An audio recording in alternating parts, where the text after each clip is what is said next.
Hello friends, आज हम बात करेंगे कुछ इम्पोर्टेंट मिथ्स जो हाइपरटेंशन की बीमारी से संबंधित लोगों के दिमाग में रहते हैं। मिथ्स का मतलब है अवधारणाएं या भ्रांतियां जो लोगों के दिमाग में रहती है। आज हम इनको डिस्कस करेंगे कि क्या इम्पोर्टेंट चीज़ें हैं जो लोग गलत सोचते हैं ब्लड प्रेशर या हाइपरटेंशन की बीमारी के बारे में, और एक्चुअल में सच्चाई क्या है, और इसे जानना और समझना क्यों ज़रूरी है, और इसे मैनेज करना अलग तरह से अच्छी तरह से क्यों ज़रूरी है। इन चीज़ों को आज हम डिस्कस करेंगे। जो लोग हमारे चैनल पे नए हैं उन्हें रिक्वेस्ट करूँगा चैनल को सब्सक्राइब करें, वीडियोस को लाइक और शेयर करें। सबसे पहला कॉमन अवधारणा जो लोगों के दिमाग में है कि ब्लड प्रेशर की बीमारी ज़्यादातर उम्र दराज लोगों की बीमारी है, यंग पेशेंट्स में नहीं होता। इनफैक्ट यंग पेशेंट में जब भी ब्लड प्रेशर का प्रॉब्लम लेके पेशेंट आता है तो लोग बोलते हैं ये तो कैसे हो सकता है, 15 साल का बच्चा इसको ब्लड प्रेशर कैसे हो सकता है, पॉसिबल ही नहीं है, बीपी फिर से चेक करिए, या 10 बार चेक कराते हैं, अलग अलग जगह पे चेक कराते हैं कि इतने कम उम्र में नहीं हो सकता। माना कि देखिए ब्लड प्रेशर उम्र दराज लोगों में ज़्यादा देखने को मिलता है, 15, 20, 25 साल की आयु में काफ़ी कॉमनली देखने को मिलता है। हाँ, ये बात सच है कि इस उम्र में अगर किसी को ब्लड प्रेशर मिलता है तो हम दवाई चालू करने से पहले एटलीस्ट 2 बार सोचना पड़ता है। हाई रेंज पे अगर ब्लड प्रेशर हो तो ही हम दवाई देते हैं, अदरवाइज हम कई बार दवाई अवॉइड करते हैं। ये डेफिनेटली सच है, लेकिन ब्लड प्रेशर पॉसिबल ही नहीं है इस एज में, और ब्लड प्रेशर की बीमारी नहीं हो सकती इस एज में, ये सोचना गलत है। क्योंकि ब्लड प्रेशर पॉसिबल भी है और थोड़ा हद तक कॉमन भी है, खासकर सेकेंडरी हाइपरटेंशन, यानी कि जिसको किडनी का प्रॉब्लम है या कोई हार्मोनल प्रॉब्लम्स है या कुछ और इश्यूज़ है, कोई डाइटरी प्रॉब्लम्स है, जेनेटिक प्रॉब्लम्स है, ऐसे लोगों में कॉमनली देखने को मिलता है। इसलिए ऐसा नहीं है कि इस एज में पॉसिबल नहीं, और ऐसा नहीं है कि इस एज में ब्लड प्रेशर की ट्रीटमेंट नहीं हो सकती। दोनों ही चीज़ें गलत है, और ब्लड प्रेशर भी होता है। हाँ, कंपेरेटिवली थोड़ा उम्र दराज लोगों में ज़्यादा देखने को मिलेगा एज़ कम्पेयर टू यंग लोगों में। सेकेंड कॉमन मिथ जो लोगों के दिमाग में है कि ब्लड प्रेशर एक सीरियस बीमारी नहीं है, ब्लड प्रेशर है, थोड़ा सा कंट्रोल कर लेंगे चलेगा, ज़्यादा कुछ दिक्कत नहीं है। उन लोग को ये सोचने की ज़रूरत है कि ब्लड प्रेशर एक ऐसी बीमारी है जिसमें काफ़ी हाई मृत्यु दर होता है, बहुत अलग अलग तरह की बीमारियाँ इसके साथ एसोसिएटेड होती है, बहुत अलग अलग तरह के लोगों को इससे प्रॉब्लम्स होती है।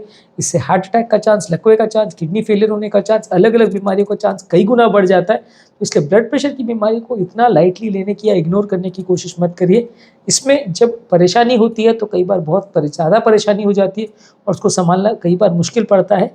इसलिए मैं ऐसा नहीं कहता कि ब्लड प्रेशर से बहुत डरें, लेकिन हाँ, इसको लाइटली भी लेने की कोशिश मत करिए। एक सीरियस बीमारी है, दृढ़ता के साथ और अच्छे सावधानीपूर्वक इसका इलाज होना चाहिए। इसमें लापरवाही या गलती होने की गुंजाइश उतनी ज़्यादा नहीं है। बाकी बीमारियों की तरफ भी इसको सीरियसली लेने की ज़रूरत है। नेक्स्ट है कि कई लोगों को, काफ़ी लोग को लगता है कि ब्लड प्रेशर जब होता है, बढ़ता है, तो हमको सिम्टम्स होने चाहिए। ये एक बहुत कॉमन मिसकंसेप्शन है। जो लोगों को लगता है कि ब्लड प्रेशर के सिम्टम्स होते हैं और जब सिम्टम्स होगा तब हमें पता चल जाएगा, तब हम दवा ले लेंगे। ये कम्प्लीटली गलत है। थोड़ा बहुत किसी किसी को ब्लड प्रेशर रिलेटेड हेडेक हो सकता है, ब्लड प्रेशर रिलेटेड थोड़े बहुत सिम्टम्स हो सकते हैं, पर वो सिम्टम्स का चांसेस मैक्सिमम 10% से ज़्यादा नहीं है।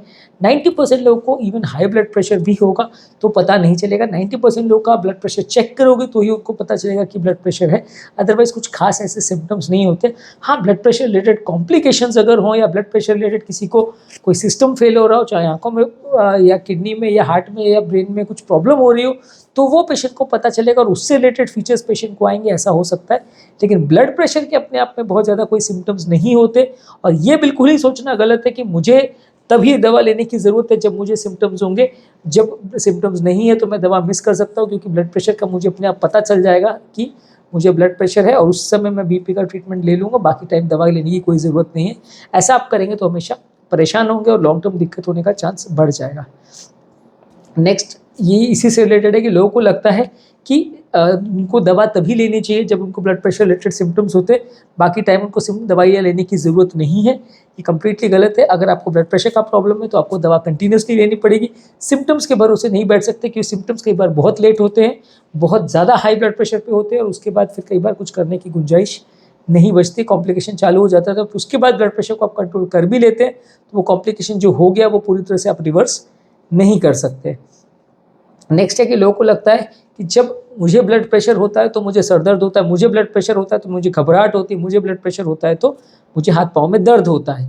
ये कम्प्लीटली उल्टा है। ज़्यादातर लोगों को दर्द होता है, उस टाइम आप ब्लड प्रेशर चेक करोगे तो ज़्यादा मिलेगा, रादर देन ब्लड प्रेशर से रिलेटेड दर्द होगा। हाँ, किसी किसी को सर दर्द हो सकता है, लेकिन घबराहट हो रही है, पेशेंट को हाथ पाँव में दर्द हो रहा है, सर दर्द हो रहा है, ब्लड प्रेशर रिलेटेड ऐसा नहीं है। उल्टा सच है कि हाथ पाँव में दर्द हो रहा है, घबराहट हो रही है, इसलिए आप ब्लड प्रेशर चेक कर रहे हो तो ब्लड प्रेशर ज़्यादा मिल रहा है। तो इसलिए जब भी आपको घबराहट के टाइम अगर बीपी चेक करते हो तो मान के चलिए कि आपका बीपी 10-20 मिलीमीटर ज़्यादा ही आएगा, और वो बीपी की रीडिंग एक्यूरेट नहीं है, उसके हिसाब से ट्रीटमेंट करने का भी बहुत ज़्यादा मतलब नहीं, उसके लिए भर्ती होने का भी कोई मतलब नहीं, क्योंकि उसके हिसाब से आप ट्रीटमेंट करोगे तो वो हमेशा गलत ही होगा और पेशेंट को फ़ायदा होने के बदले नुकसान ही होगा। नेक्स्ट है कि लोगों को लगता है कि स्ट्रेस जो है हाइपरटेंशन का सबसे मुख्य कारण है, अगर किसी को स्ट्रेस है तो हाइपरटेंशन होगा, नहीं है तो नहीं होगा। ऐसा यूजली नहीं है, स्ट्रेस एक फैक्टर ज़रूर है, लेकिन ज़्यादातर लोग को ब्लड प्रेशर जो होता है वो कॉम्बिनेशन ऑफ फैक्टर्स की वजह से होता है, चाहे वो डाइट है, चाहे वो एक्सरसाइज है, चाहे वो स्मोकिंग है, चाहे वो ओबेसिटी है, डायबिटीज़ है, किडनी का प्रॉब्लम है, बहुत सारी चीज़ों से रिलेटेड होता है ब्लड प्रेशर। स्ट्रेस उसमें से एक फैक्टर ज़रूर है, लेकिन वो एक ही फैक्टर है ये सोचना बिल्कुल गलत है, क्योंकि बहुत सारे फैक्टर्स के हिसाब से या उसके वजह से डायबिटीज़ या हाइपरटेंशन या हार्ट अटैक की प्रॉब्लम्स होती है। ये सारे ही मल्टी फैक्टोरियल डिजीजेज हैं, यानी बहुत सारे फैक्टर्स इसमें इन्वॉल्व होते हैं। कोई एक फैक्टर के पीछे अगर हम पड़ जाए, उसी को खाली कंट्रोल कर ले और हमें लगे कि बीमारी ठीक हो जाएगी, ऐसा सोचना गलत है। नेक्स्ट है कि लोगों को लगता है कि हाइपरटेंशन की प्रॉब्लम जो है दवाइयों से पूरी तरह से क्योर हो जाती है। ये सोचना गलत है। दवाइयाँ से हाइपरटेंशन खाली कंट्रोल हो सकता है, क्योर नहीं हो सकता। लोगों को कई बार ऐसा लगता है कि शॉर्ट कोर्स कर लिया 10 दिन, 15 दिन, 1 महीने का तो बीपी क्योर हो गया, उसके बाद दवा बंद कर दें तो सब ठीक हो जाएगा।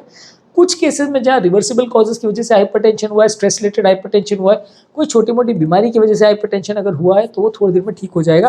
कई बार किडनी की छोटी मोटी बीमारियों से हाइपरटेंशन ट्रांजिएंटली हो जाता है, जो बाद में ठीक हो जाता है, तो उसकी वजह से अगर हुआ है तो वो अपने आप ठीक हो जाएगा।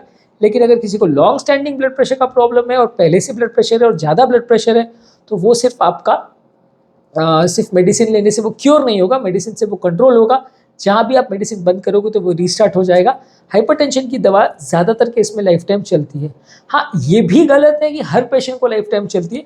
कुछ केसेस में जहाँ आप लाइफस्टाइल मॉडिफिकेशन और चीज़ों से अगर लाइफस्टाइल से इंप्रूव कर लेते हो अपने ब्लड प्रेशर के कंट्रोल को, तो दवाइयाँ बंद भी हो सकती है। तो ऐसा ज़रूरी नहीं है कि ब्लड प्रेशर की दवाइयों से आपको आदत पड़ जाएगी और वो आपकी बॉडी के सिस्टम को कॉम्प्रोमाइज़ कर देगा, जिसकी वजह से आपको कंटिन्यूस ब्लड प्रेशर की दवा लेनी पड़ेगी।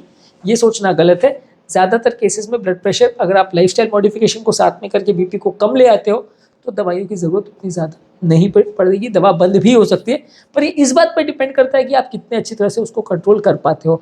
ज़्यादातर केस में लोग उतना अच्छे से बीपी को कंट्रोल नहीं कर पाते लाइफस्टाइल चेंजेस से, क्योंकि लाइफस्टाइल चेंजेस करने से आप खाली 10 to 15% ही बीपी को कंट्रोल कर सकते हो। 10 से 15 मिलीमीटर तक ही बीपी को कंट्रोल कर सकते हो, पूरी तरह से कंट्रोल नहीं कर सकते। तो इसीलिए अगर आपको ऐसा लगता है कि ज़्यादातर लोग जिनको दवा चालू होती है लाइफ टाइम चलती है, उसका कारण ये है कि वो बीपी को लाइफस्टाइल चेंजेस से उतना कंट्रोल नहीं कर पाते, इसलिए उनको दवाई लेनी पड़ती है। उसका कारण ये नहीं है कि दवाइयों से उनकी डिपेंडेंस क्रिएट हो जाती है और उनका सिस्टम फेल हो जाता है, इसलिए उनको दवाई लेनी पड़ती है। उसका कारण ये है कि लोग कंट्रोल कर नहीं पाते और उतना स्ट्रिक्ट सोडियम रेस्ट्रिक्शन और उतना स्ट्रिक्ट लाइफस्टाइल रेस्ट्रिक्शन और उतना स्ट्रिक्ट चीज़ों में अपने लाइफ को बांध के रख पाना हर आदमी मैनेज नहीं कर पाता। इसलिए मेजोरिटी ऑफ द लोगों को दवाई लेना ही ज़्यादा कन्वीनियंट पड़ता है कि दवा लेते रहो, काम चलता रहेगा। ज़िंदगी भर फीका खाना और ज़िंदगी भर स्वाद रहित खाना खाना और सारी चीज़ों को छोड़ देना हर आदमी के बस की बात नहीं होती। लोगों को लगता है कि जिनको भी फैमिली हिस्ट्री है वो ही हाइपरटेंशन के लिए उनको रिस्क है, बाकी सबको हाइपरटेंशन का रिस्क नहीं है। फैमिली हिस्ट्री भी हाइपरटेंशन का एक रिस्क फैक्टर है, पर वो एकमात्र रिस्क फैक्टर नहीं है। फैमिली हिस्ट्री हाइपरटेंशन की खाली 5 to 10% ऑफ द केसेस में मिलेगी, बाकी 90% ऑफ द केसेस में कोई फैमिली हिस्ट्री भी मिले ऐसा कोई ज़रूरी नहीं है। इसीलिए फैमिली हिस्ट्री के भरोसे बैठना कि बिल्कुल परिवार में किसी को बीपी नहीं है तो मुझे भी नहीं होगा, ये सोचना गलत है। बीपी जिसको होना है उसको हो जाएगा, और फैमिली हिस्ट्री है या नहीं है उससे चीज़ों को बहुत ज़्यादा फर्क नहीं पड़ेगा। हाँ, थोड़ा फर्क पड़ता है। नेक्स्ट है कि लोगों को लगता है कि हाइपरटेंशन की प्रॉब्लम बाकी पैथीज की मेडिसिन या हर्ब से होम्योपैथिक मेडिसिन आती है उससे क्योर हो जाती है। ये सारी बीमारियां उससे क्योर नहीं होती, वो खाली कंट्रोल ही होती है। जब तक आप मेडिसिन लोगे कंट्रोल रहेगी, जब मेडिसिन बंद कर दो वो वापस बढ़ जाएगा। थोड़ा बहुत जो बॉर्डर लाइन केसेस है जिनका बीपी 140-150 के आसपास है, वो अपना लाइफस्टाइल मॉडिफिकेशन के साथ अगर कोई भी पैथी का मेडिसिन ले, चाहे एलोपैथी, होम्योपैथी, आयुर्वेदिक, तो कुछ केसेस में वो रिवर्स कर सकते हैं अपने ब्लड प्रेशर की कंट्रोल को और उनको लॉन्ग टर्म दवाई लेने की जरूरत ना पड़े, क्योंकि अर्ली स्टेजेस में बीमारी को कोई भी पैथी की मेडिसिन और लाइफस्टाइल चेंजिंग के साथ आप कंट्रोल कर सकते हो। पर हाँ, वो कंट्रोल के लिए भी जो लाइफस्टाइल चेंजेस है वो आपको लंबे समय तक मेंटेन ज़्यादातर केस में करनी पड़ती है।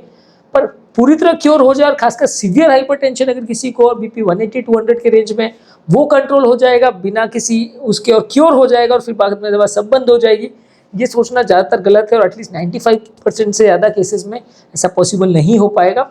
2-4 केस में अगर तुक्का लग गया तो लग गया, वो अलग चीज़ है, पर अदरवाइज एक्चुअल रियलिटी में किसी भी पैथी की मेडिसिन से एडवांस स्टेज का हाइपरटेंशन तो एटलीस्ट क्योर नहीं होगा। हाँ, अर्ली स्टेजेस में अगर रिवर्स हो जाता है तो उसमें कोई बहुत बड़ी बात नहीं, क्योंकि वो ज़्यादातर लाइफस्टाइल रिलेटेड होता है।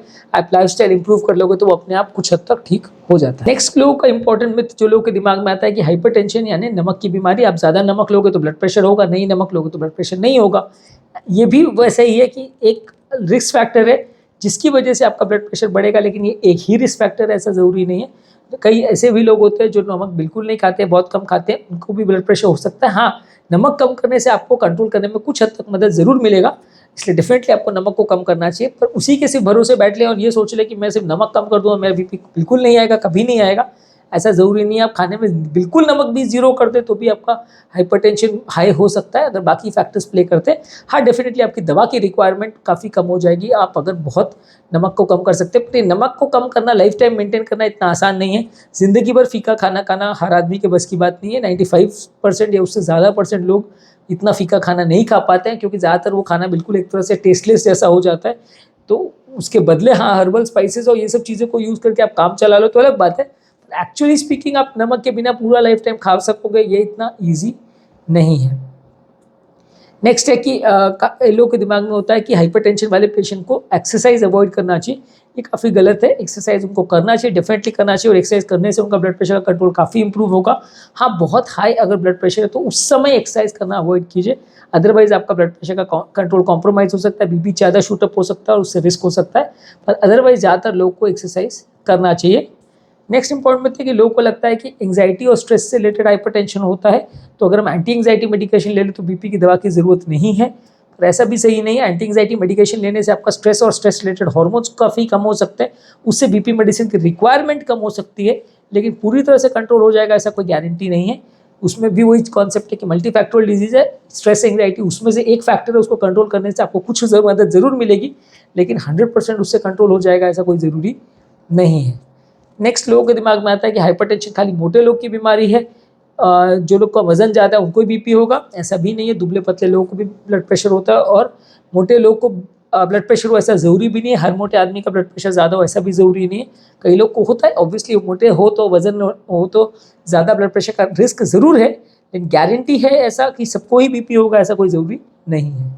नेक्स्ट एक लोग के दिमाग में आता है कि हाइपरटेंशन तो अमीरों की बीमारी है, शुगर डायबिटीज़ ये सब रईस लोग की बीमारी है, गरीबों को कहाँ बीपी का प्रॉब्लम होता है। तो ये बिल्कुल गलत कॉन्सेप्ट है। हाइपरटेंशन गरीबों में भी one of the most killer disease है, रूरल इंडिया में भी one of the most killer important disease है हाइपरटेंशन। तो ऐसा नहीं है कि अमीरों को होगा। हाँ, अमीरों को इसलिए ज़्यादा हो सकता है कि लाइफस्टाइल स्ट्रेस उनके लाइफ में बहुत ज़्यादा हो सकता है, वर्क रिलेटेड स्ट्रेस बहुत ज़्यादा हो सकता है, खाने पीने को उतना अच्छा ध्यान नहीं देते, जंक फूड ज़्यादा लेते हैं, तो इसलिए उनको हाइपरटेंशन का प्रेवलेंस थोड़ा ज़्यादा ज़रूर होगा, लेकिन उन्हीं को हाइपरटेंशन होगा ऐसा बिल्कुल ज़रूरी नहीं है। गरीबों में और खेतीबाड़ी करने वाले मजदूरों में और किसानों में और लेबरर्स लोगों में भी हाइपरटेंशन होता है। आप जांच नहीं कराओगे तो नहीं पता चलेगा, वो एक अलग कॉन्सेप्ट है। क्योंकि कई बार क्या होता है, हमारे रूरल इंडिया में या हमारे गाँव वगैरह में लोग चेक ही नहीं कराते। कई पेशेंट हमारे पास आते हैं जो बोलते हैं आज तक हम कभी हॉस्पिटल नहीं गए, 70 साल में आप पहली बार आते हैं हार्ट अटैक लेके। तो अब 70 साल में आप हॉस्पिटल नहीं गए, वो बोलने को तो अच्छी बात है, लेकिन एक तरह से नेग्लिजेंस भी कि आपने कभी चेक ही नहीं किया कि आपको कोई ब्लड प्रेशर या शुगर या किडनी का प्रॉब्लम है या नहीं। आप हमारे पास जब आते हो जब हार्ट अटैक आ चुका है, जब सारा कंडीशन बिगड़ चुका है, जब बीमारी लास्ट स्टेज पर पहुंच चुकी है, आप तब हमारे पास आते हो। आपने कभी चेक ही नहीं करा है, क्योंकि वो ट्रेंड ही नहीं है कि लोग बार बार जाके चेक कराते हैं अपने आप को। वो अर्बन में एरिया में ज़्यादा, इसलिए डिटेक्शन रेशियो ज़्यादा है। गाँव में नहीं मिलता ऐसा नहीं, पर गाँव में लोग चेक कराने का ट्रेंड ही बहुत कम है, क्योंकि अफोर्डेबिलिटी और सब चीज़ों का इशू आता है, डॉक्टर्स अवेलेबिलिटी का इशू आता है, तो इस वजह से काफ़ी लोग चेक कराने ही नहीं जाते हैं। एनुअल हेल्थ चेकअप पैकेज और ये सब तो ऑब्वियसली अर्बन एरियाज़ में ही ज़्यादा होता है। गाँव में कौन एनुअल हेल्थ चेकअप पैकेज कराने जाता है? मैक्सिमम 100 में से 2-4% लोग भी कराने जाते हो, तो बहुत कम केसेस में वैसा देखने को मिलता है। हाँ, obviously over a period of time इस तरह के ट्रेंड्स चेंज हो रहे हैं और ये सब चीज़ों का गाँव में भी अवेयरनेस डेवलप हो रहा है, वो गलत नहीं है, वो ट्रेंड है। लेकिन अभी एज ऑफ नाउ ये सब चीज़ों का उतना ज़्यादा प्रेवलेंस नहीं है। 10-15 साल में शायद चीज़ें चेंज हो जाए, पर अभी तो उतना ज़्यादा नहीं है। नेक्स्ट लोगों को लगता है कि हाइपरटेंशन की बीमारियां लंबे समय तक लेने से किडनी और लिवर को और बॉडी के सारे सिस्टम को खराब करती है। इनफैक्ट ये पूरा ही गलत है, क्योंकि हाइपरटेंशन की मेडिसिन आपको किडनी की बीमारी से प्रोटेक्ट करती है, लिवर की बीमारी, हार्ट की बीमारी से प्रोटेक्ट करती है। आप इसको लंबे समय तक लोगे तो आपको कार्डियो प्रोटेक्शन और किडनी प्रोटेक्शन मिलेगा। हाँ, अगर आप बहुत ज़्यादा दवाई ले रहे हो और बीपी बहुत ज़्यादा लो हो गया तो किडनी को डैमेज हो सकता है। बीपी मतलब 70-80 से भी नीचे चला गया, इतना आपने ओवरडोज ले लिया, और या कोई ऐसे प्रॉब्लम की वजह से जहां आपको गैस्ट्रोएंटेराइटिस या ऐसा कुछ हो गया जहां बीपी बहुत कम हो गया, फिर भी आप दवा लेते रहे, तो ही आपको किडनी को डैमेज होगा, अदरवाइज ऐसे में डैमेज नहीं होगा। तो इसलिए ये सोचना बिल्कुल गलत है कि आपको अगर लंबे समय तक बीपी की मेडिसिन लेना पड़ेगा तो वो किडनी लिवर को डैमेज करेगा। ये बिल्कुल डैमेज नहीं करता, उल्टा उनको प्रोटेक्ट ही करेगा हाइपरटेंशन से। तो इसलिए दवाई को लंबे समय तक ही लेना है, और जहाँ तक ज़रूरत है डॉक्टर से डिस्कशन करके उसको कंटिन्यू रखेंगे तो ही फायदा होगा। बंद करने की कोशिश करेंगे या गड़बड़ करने की कोशिश करेंगे तो आपको ज़्यादा नुकसान होगा। तो आज के टॉपिक में हमने हाइपरटेंशन संबंधित कुछ कॉमन मिथ्स के बारे में बात की, या मिसकंसेप्शंस या अवधारणाओं के बारे में बात की। डेफिनेटली इसमें से कुछ अवधारणाएं आपको भी होंगी, कुछ और अगर आपके दिमाग में आती तो आप डेफिनेटली मुझे बताइए, हम उसके बारे में भी अलग से डिस्कशन कर सकते हैं। जो लोग हमारे चैनल पर नए हैं उन्हें रिक्वेस्ट करूँगा कि चैनल को सब्सक्राइब करके हमें इंस्पायर और मोटिवेट करें, और हमारे चैनल पर हाइपरटेंशन मैनेजमेंट और हाइपरटेंशन से रिलेटेड बहुत सारे वीडियोस, हाइपरटेंशन का पूरा प्लेलिस्ट है। इसके प्लेलिस्ट का लिंक और इंपॉर्टेंट वीडियोस का लिंक मैं डिस्क्रिप्शन बॉक्स में छोड़ दे रहा हूँ, आप उसे चेकआउट करिए। डेफिनेटली आपको उससे कुछ सीखने को जरूर मिलेगा।